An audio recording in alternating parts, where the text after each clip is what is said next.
Last night in the talk I gave, I had read a quote out, and some of you might have caught that the quote begins with the Buddha talking to Gautami, and so it would be good to note so you don't carry any misinformation. I said the word Maya Gautami, and then I said that, wasn't that his wife? And then I remembered, no, her name's something like Yashodhara, and from the Mahayana, so it's Yasodhara, but I didn't get that till later, and then it turns out I even got it wrong because it wasn't Maya Gautami, because she is dead at the time.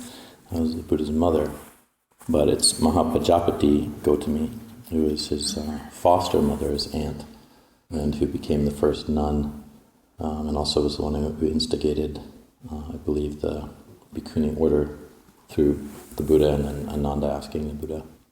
And so it's interesting because in my mind there was a slight panic. It's like, well, how can I not know this? I've been a monk for 17 years, and then what was helpful is trying to come back to that sense of fear of not knowing, or looking like one is not the smartest person in the room. That kind of feeling of looking like a fool or something, and the immediate feeling of wanting to correct something like that is very palpable. And in fact, I'd asked a few monks how badly did I mess that up, and then realized, but then just continuing then to see the disturbance that caused in my own mind, and I can see where we can hear sometimes this statement that's been made, I think, through some measurements that psychologists have made through questionnaires of people, that when asked about their own fear of death, they fear public speaking much more so.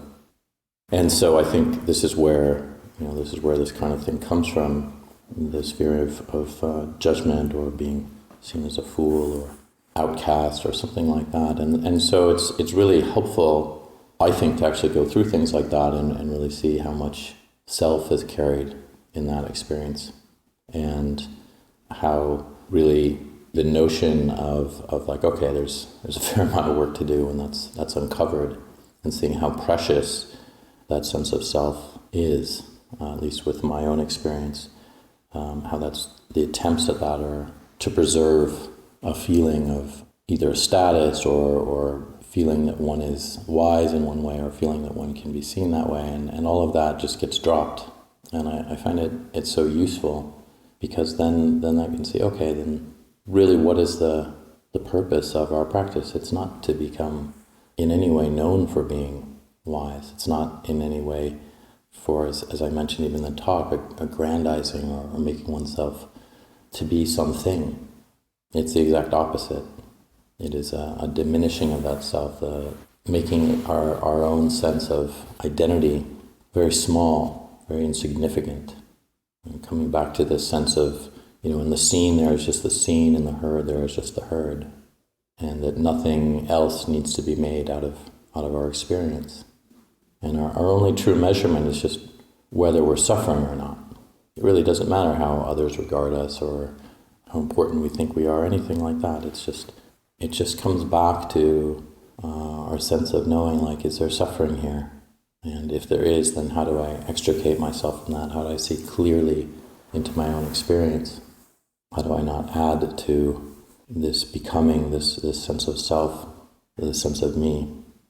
And so over and over again, we have these opportunities to see that and surmount it, and really put our priorities straight as to, like, well, what's really important for us? What are we doing with the Buddha's teachings? And I also bring this up because there's just not a lot of time to mess around. There's not a lot of time to make mistakes in a way that move us in the wrong direction. And of course, the mistake I'm talking about is not the mistake in forgetting a particular person who lived 2,600 years ago, that is remembered in the Pali Canon, but making the mistake of what our motivation is for our practice, what our priorities are. And if it's in any way that is keeping our sense of self going, to keep it important, then we're really losing the thread, we're losing the path of the Buddha's teachings. And so any time that we have an opportunity to really check that, we might want to say something to defend ourselves, or say, that wasn't me, or I wasn't the one who did that, or whatever it might be. Just taking that particular point to say, okay, can I withdraw from that my own self-importance? Anyone?